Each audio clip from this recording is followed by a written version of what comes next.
All right, today we are going to start something that is brand new to you all. It is called function notation. Equations can be written in a form called function notation, and this is just a quick way that we use to evaluate functions for a given input. Honestly, it is more of a mathematically writing it so that we don't have to say as much when we write it down on paper. So let me give you an example. I currently have y equals 2x minus 8. Well, I'm going to rewrite this as f of x equals 2x plus 8. And so the way that I literally read f parentheses x parentheses is f of x. And I wrote that on the line below. So f of x is just a more formal way for us to say y equals. All right, and then function notation is used mostly for evaluating functions for specific values of x. So what we're going to do is we are going to substitute a number in for the x variable. All right, and we're going to look at plenty of examples of this. So example number 1, f of x equals x plus 7. And I want you to notice that instead of x, they now gave me f of 5 down here below. So what I'm going to do is that x got replaced in right there, okay? But since it started as an x and it still is an x, nothing changes. But now that I have a number in there, it will change. Okay, 5 plus 7. All right, so f of x equals, I substitute the 5 in, add 7 still, and then I simplify. And that's it. What I'd like for you to do for each of these is just go ahead, bring down the function everywhere that you see it, except that instead of putting an x, I want you just to put an open parenthesis. Okay? And in a minute, we're going to do all of our substitution, and then we won't have to worry about where we're substituting it into. Okay? So we're going to set up our paper real nicely for ourselves. So I'm going to finish these up, and I'd like for you to also go finish them up. But remember to, instead of putting x, put a parenthesis, okay? All right, so I'm going to go ahead for part B of example 1. Take this -1 and plug it in for where the x used to be. And then I'm going to simplify. -1 plus 7 is 6. Let's do it again. Bring the -3, f of -3, plug it in, and then -3 plus 7 is 4. It's not so bad. Why don't you go ahead and try example number 2, and then check back with me in just a minute and see if you're able to do these pretty well in example 2 on your own. Do all parts, A, B, and C.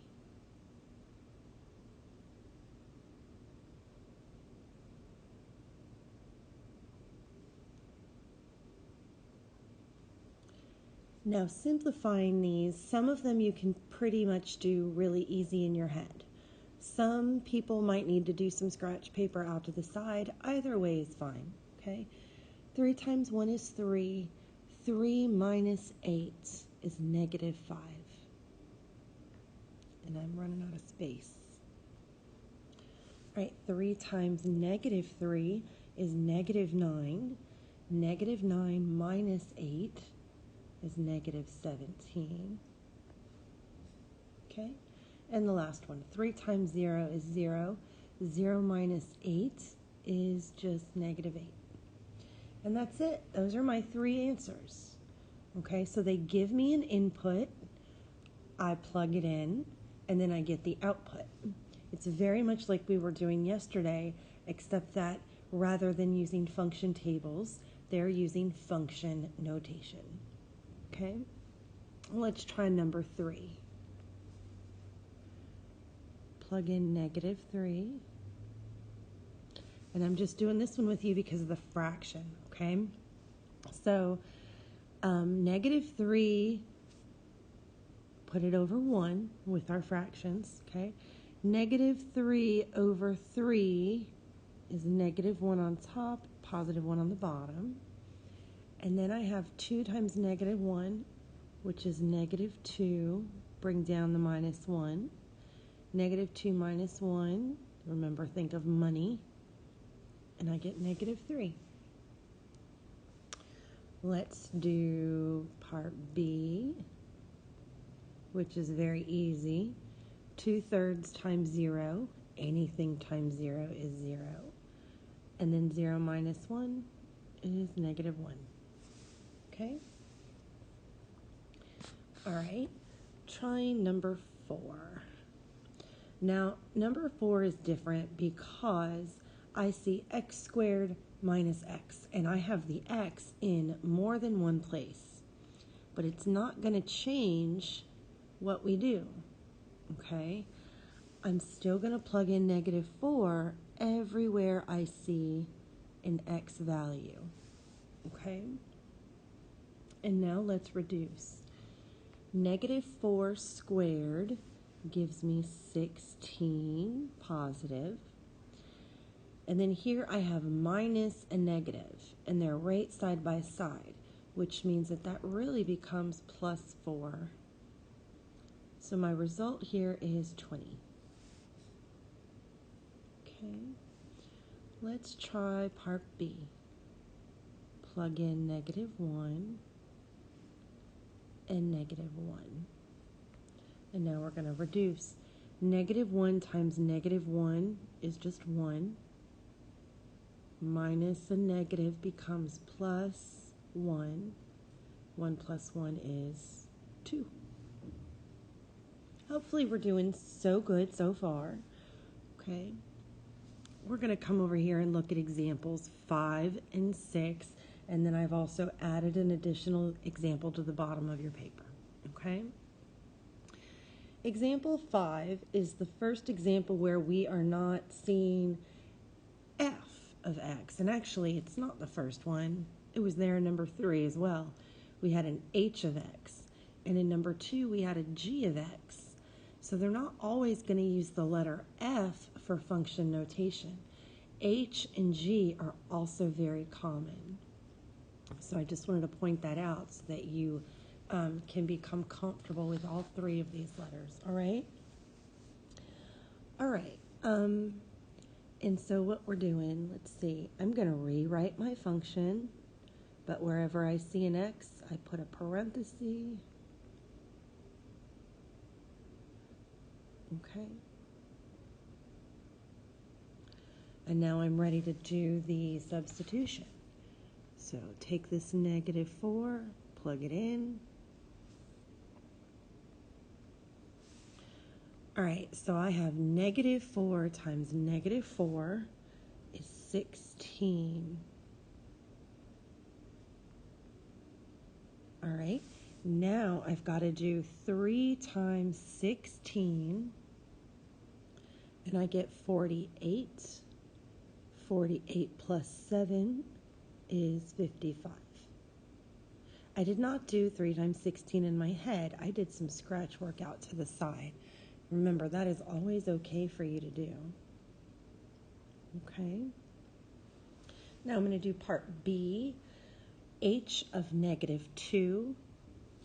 All right. -2 times -2 is a +4. 4 times 3 is 12. And 12 plus 7 is 19. Very good. Let's look at example 6. All right, I'm ready to start reducing example 6, part A, okay? So inside parenthesis, I have a negative 3 squared. Negative 3 times negative 3 is a positive 9. I need to bring down the negative that was on the outside of the parenthesis. That's probably one of the most common mistakes. Okay. Next, I'm going to do 6 times negative 3, which is, let me erase my plus sign. It's going to change that to a minus.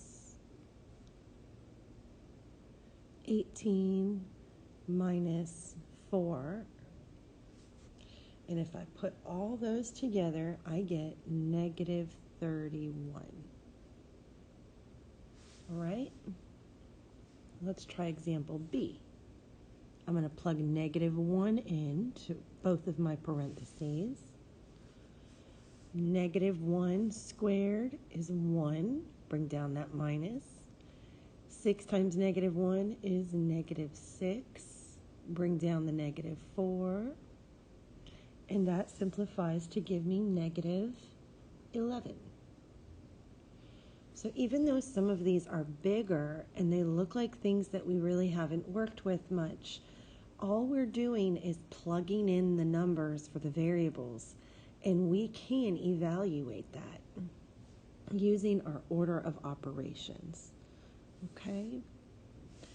All right, now let's see an example of what function notation will really look like on our EOC that we take at the end of this school year.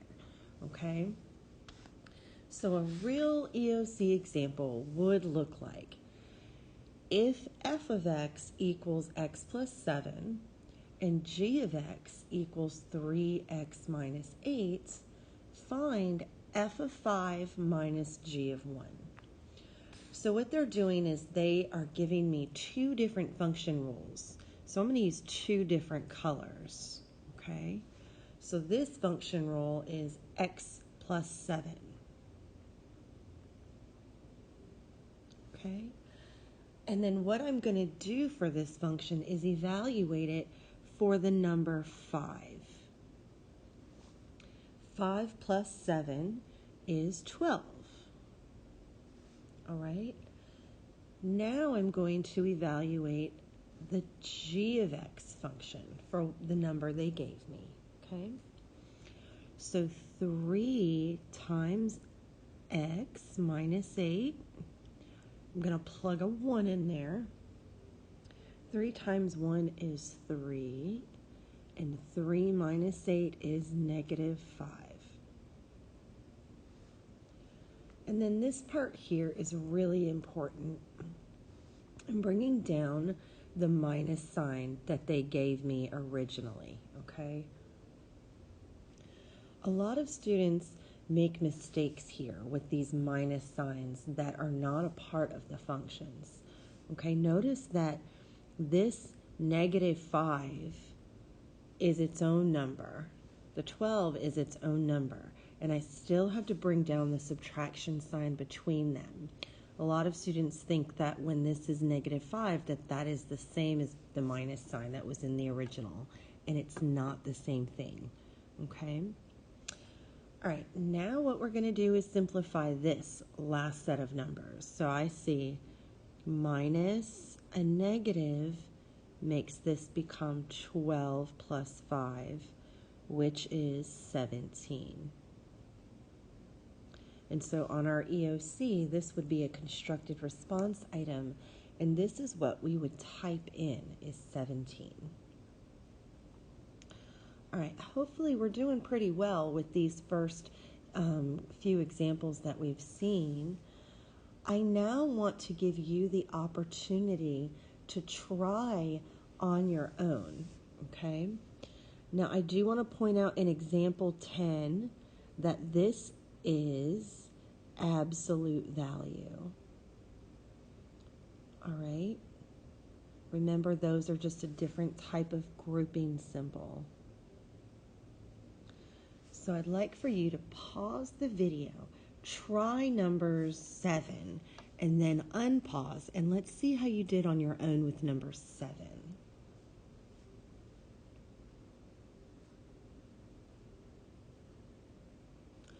All right, I know that the most challenging part of number 7 was probably the fraction, -1/2, all right? So I did show in blue where I simplified the 8 on top and the 2 on bottom. That gave me a -1 times a -4, which resulted in a +4 that I carried over and then added to the 9. Same thing with the -1/2 times -2. The 2 over 2 simplified to just give me a 1, and then I was left with a negative times a negative, which gave me the +1.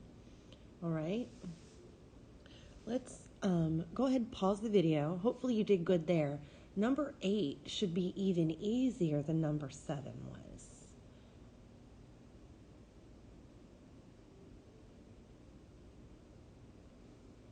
Go ahead and check your answers for number 8. Be careful with the -4 times -5. Remember, that equals a +20. All right, if you're still having some trouble, I need for you to call over Miss Brown. It's probably trouble with your integer rules or order of operations more than it is the substitution part. So if you need to have out your integer rules cheat sheet to help you, I strongly encourage that. Those of you who are ready to go on, I want you to try numbers 9 and 10 before checking back with me. So right now I want you to pause the video and try numbers 9 and 10. All right, number 9 was a little tedious, but it was a whole lot like number 6 was on the other side of our notes. All right, let's see how you did with the absolute value. All right, and then here are my answers for number 10. It is really important that you're very careful to, again, definitely use your parentheses. Notice that 4 squared is 16, but the minus that was between them is still there because that was on the outside of the parenthesis that was squared, okay? 4 minus 16 is -12. The absolute value of -12 is a +12, okay? Same thing with B. -7 squared is a +49. And then I brought over the negative that was in black outside of the parenthesis. Bring over your other -7. -7 minus 49 is a -56. When I take the absolute value of that, my outcome is positive. Now let's look at one word problem example of how you might see function notation on your EOC, okay? Anthropologists use the length of certain bones of the human skeleton to estimate the height of the living person. One of these bones is the femur. To estimate the height in centimeters of a female with femur length of x, the function h of x equals 61.41 plus 2.32x can be used. So this would be a good science example, okay, if they find a skeletal remains somewhere buried out there and they want to try to figure out how old this person was so that they can match it up to missing persons cases in their area, right? This would be a really good real-life example, especially one that you see a lot on all of those CSI shows and stuff, okay? So let's use their formula to figure out if I had a, what is it? We're going to estimate how old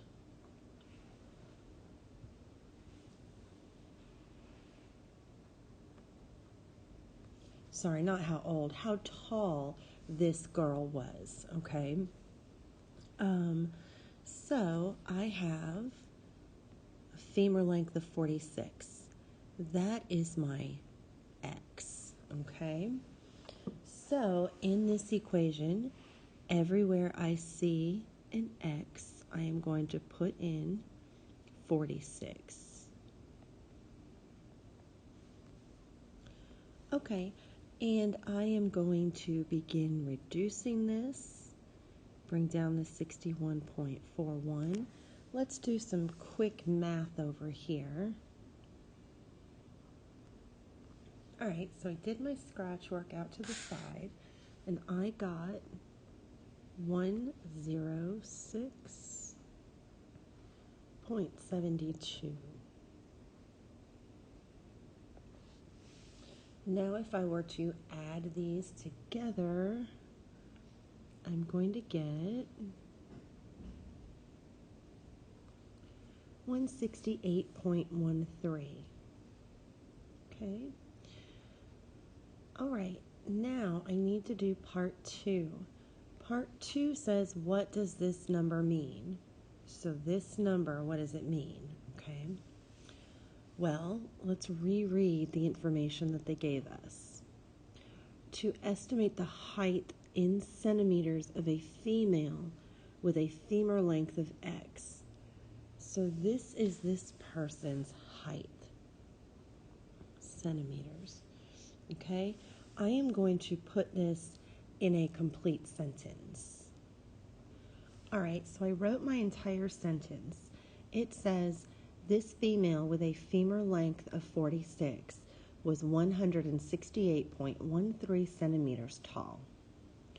And then I want to go ahead and translate this to feet for you so that you get a better idea. Because I want you to understand how short or tall was this girl. And we don't tend to go around telling people how tall we are in centimeters, okay? So this girl was approximately 5'5", okay? 5'5". So this was an average sized girl. I'm 5'5". It's just an average length or average height, okay? Hopefully that wasn't too bad. Still the same main process as before. All right. Let's look at an example with a graph. Given the graph of the function f of x, find each of the following. F of -4 is part A. Okay, so I drew this little arrow, f of x. The x in there are my x values. And if you look down below, notice that the x values were replaced with numbers.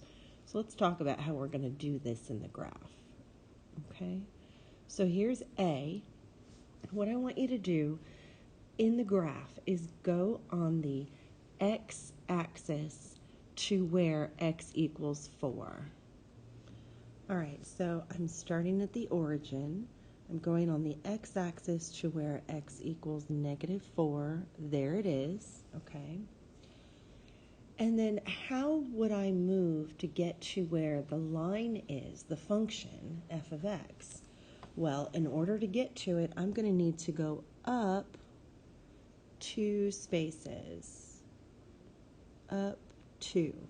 So the answer to this is 2. The output is 2 because that's where the y value is. Okay? Let's try B. So I'm going to go on the x-axis to where x equals 0, which is right here. And then I'm going to go, well, do I go up or do I go down to get to my function? I actually don't have to go anywhere to cross the line f of x because it crosses right there. So f of 0 is 0. The y value is also 0. Let's do f of 2. All right, let's try C, which is f of +2. So I'm going to go on the x-axis to where x is 2. And then in order to get to my function, do I need to go up or down? And I know that it's a very clear down, okay? And then what is the location of the y value here? It is at -2. So my answer to this is -2. And then our last one here. Okay, I'm going to do this in yellow. F of 5. So I'm going to go on the x-axis all the way to where x equals 5. How do I get from the x-axis to the curve or the line, f of x? I have to go down to -1. So the answer for f of 5 is -1. Now I want you also to understand that you can take your input values and your output values and you can put them together as an ordered pair. All right? And that's going to be the location that you found where the curve was at these certain points. So 0, 0. C is 2, -2. And then D was 5, -1. These are simply all ordered pairs that represent points on this line. And so here's where the points are. There's A, B, C, and D. Alrighty? Hopefully this wasn't too hard. This is just different. It's just different because you don't have the actual function to plug anything into. It's just a picture to look at. Okay? All right, let's see how sometimes these pictures on our EOC will be incorporated as well with this final example here. Okay? If f of x is represented by the graph above, meaning this graph right here that we just used, and g of x is 2x minus 1, what is the difference between f of 5 and g of -3? Okay, so f of x is the graph up above. Well, we learned in our last problem that f of 5 is -1. So I'm just going to bring that down. Okay. Next, what I'm going to do is use g of x and evaluate it for -3. So 2 times -3 is -6. -6 minus 1 is -7. Okay, so there's my blue, there's my orange. Let's bring all this down. -1, -7, and then this difference between, okay, these two is another negative. Okay, now -1 minus -7. These two negatives side by side here give me a plus. So now what I really am solving is -1 plus 7, which will give me 6. So sometimes a word, or not a word problem, but a EOC problem might ask you to not only know how to read the graph, but also how to do the function notation with substitution. And it'll mix both. Okay?